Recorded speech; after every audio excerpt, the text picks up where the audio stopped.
everyone. Welcome to the second episode of Admitted, the Classic's premier college admissions podcast where we talk to current graduating seniors about their experience in the college admissions process, and they will also read essays and give tips.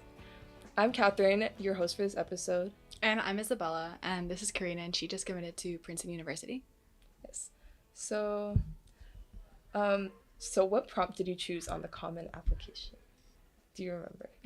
I honestly don't remember because when I was writing it, I didn't go based off the prompts. Like, I just wrote it first and then I picked the prompt. So it wasn't like a big part of my essay. Okay. So I guess without further ado, we'll just start with your essay. If you want to give any disclaimers before, or just talk about your thought process before writing this essay. Yeah, so when I was writing the essay, I started in my spring of junior year. We had to do it for our English class. And then I just kind of started brainstorming. I had a bunch of different ideas, and then I kept writing different drafts, and then I ended up picking going in one direction and then running with it, making it have more interesting twists and things like that. Okay, so you can start reading whenever you're ready. Okay. And also another disclaimer is, so mine is actually about a sports injury, which a lot of people say to stay away from, but I think it's a really I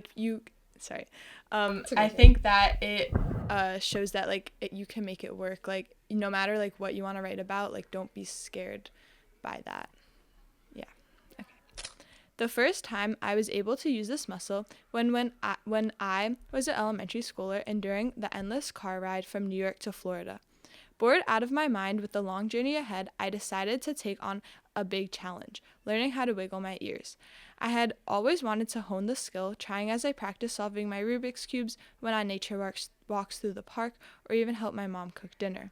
However, with many hours left in my journey, I tried once again with all my might to move my ears.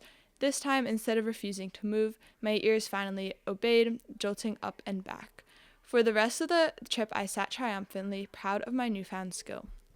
It was not until middle school that I was reminded of the potential concentrated within my ears. Although soccer had been my main sport throughout my life, I decided to give volleyball a try. At the first practice, I took a deep breath to calm my nerves, just as a recording of a motivational speech bounced off the walls and into my ears.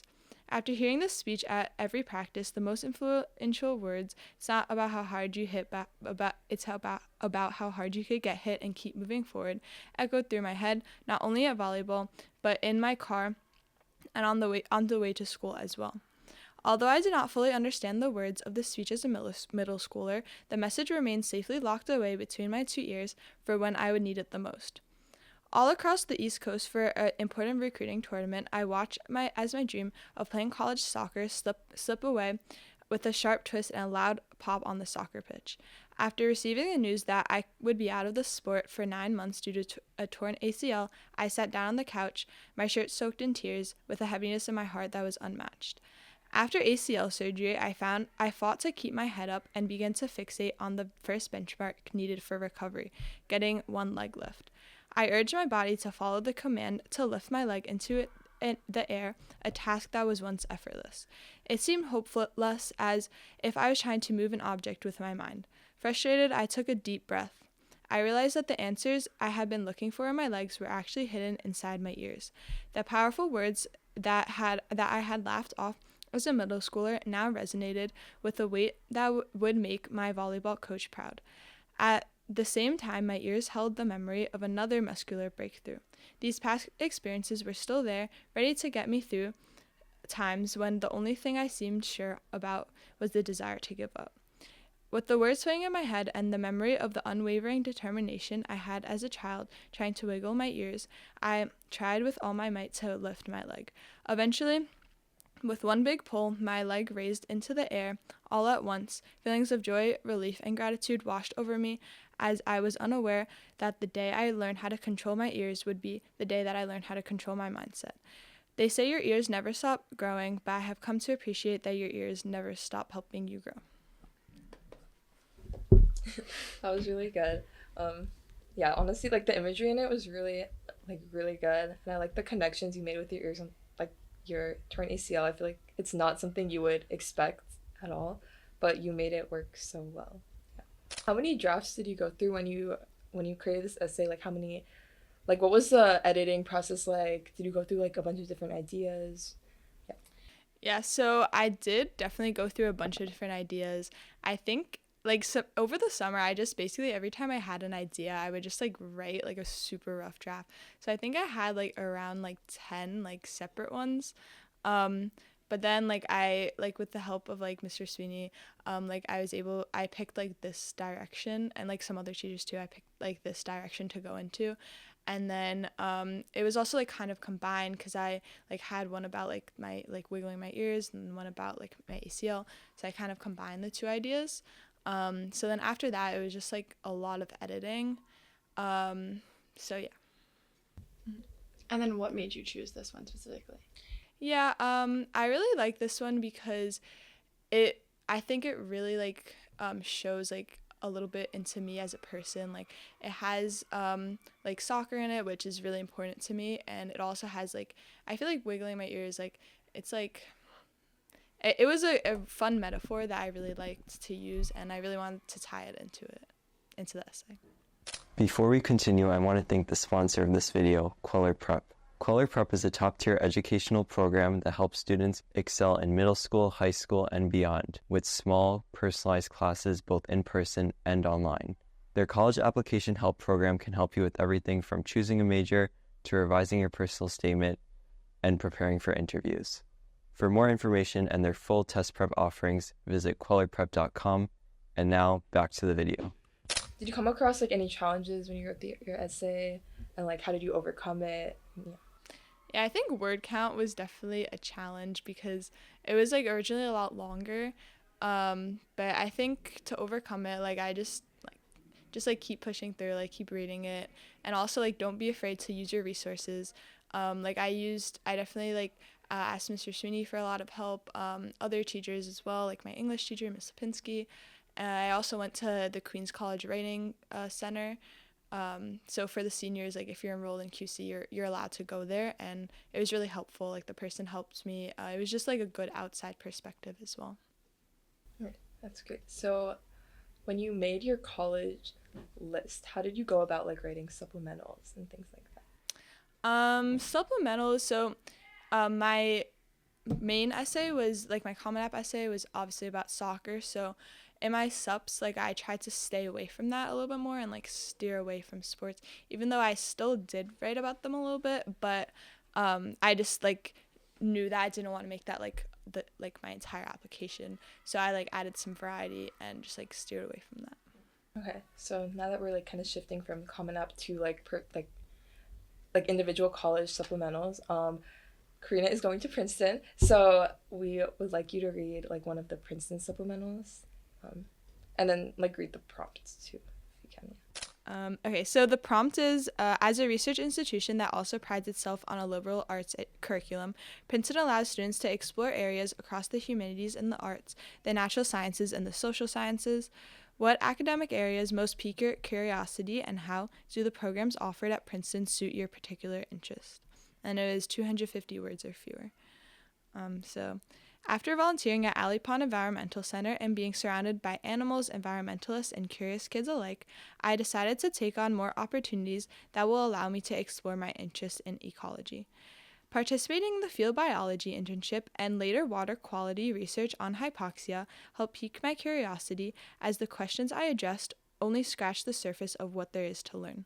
Princeton's environmental internship program through the environmental studies major would give me the opportunity to expand on my previous hypoxia research by participating in the environmental data analysis to characterize coral reef hypoxia projects. Additionally, Princeton's Ecology and Evolutionary Biology department caught my eye due to the unique opportunity to spend the semester in the field. As someone who likes to travel, going to Kenya or Panama will enrich my perspective and also expose me to the ecology of the tropics. This program's extensive guidance for students to complete a senior thesis will also ensure that my research will be oriented towards a cohesive project. Combining these programs by majoring in ecology and evolutionary biology and minoring in environmental science will allow me to meet professors who I who embody an interdisciplinary approach to research that I would like to adopt. Specifically, Professor Anu Ramaswamy's combination of industrial ecology, environmental engineering, and public health through courses like Sustainable Cities in the U.S. and India, Technology and Political Pathways will expose me to dimensions of environmentalism that are hard to come by any other institution.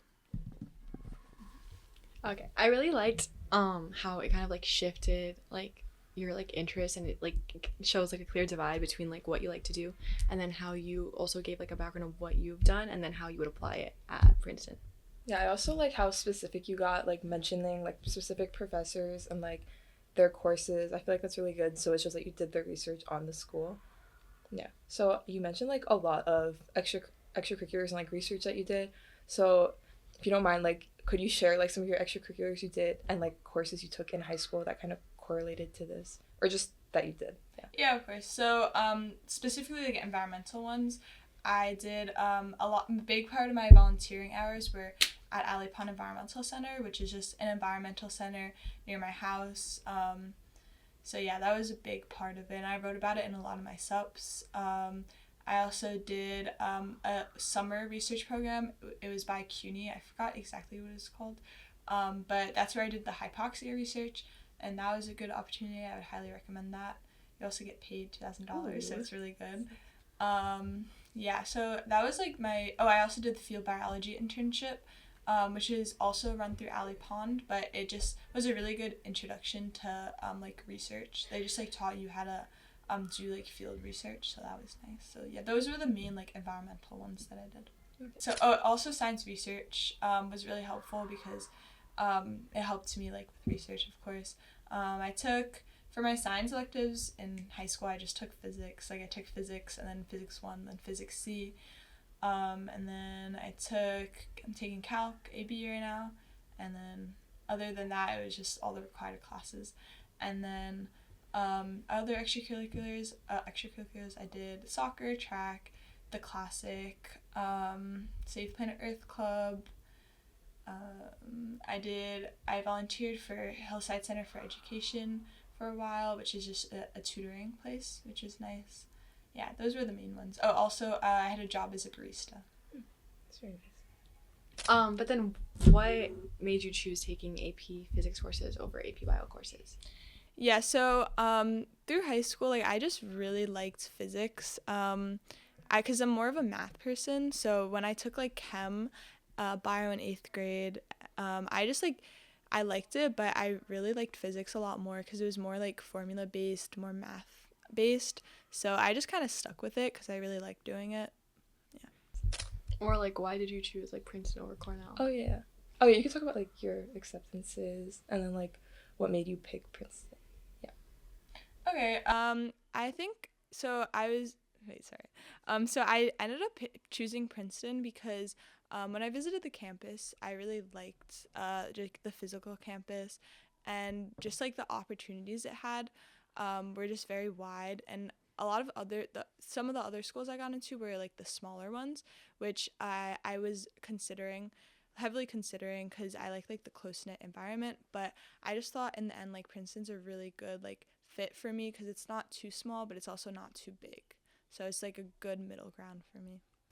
So what advice would you give to current students going through the college admission process? I would say try to get started like earlier, sooner rather than later, because I think that if you do that and you remove some of the stress from the situation, like it could actually be a fun experience. Like I kind of enjoyed writing it. Like it could just be a fun time if you really like try to let it. So try not to leave everything to the last minute, and then maybe try to enjoy it too, and it'll end up good, and like you'll end up wherever you are meant to be, so it'll be all right. Thank you. That was really good advice, and thank you for reading your essays and coming on with us today. I would say that about wraps up today's episode. Thank you to the viewers for watching. Thank you to Queller Prep for sponsoring us, and yeah.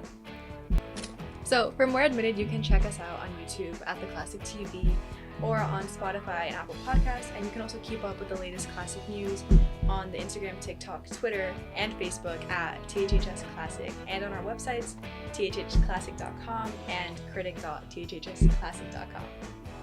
See you next time at Admitted. Bye.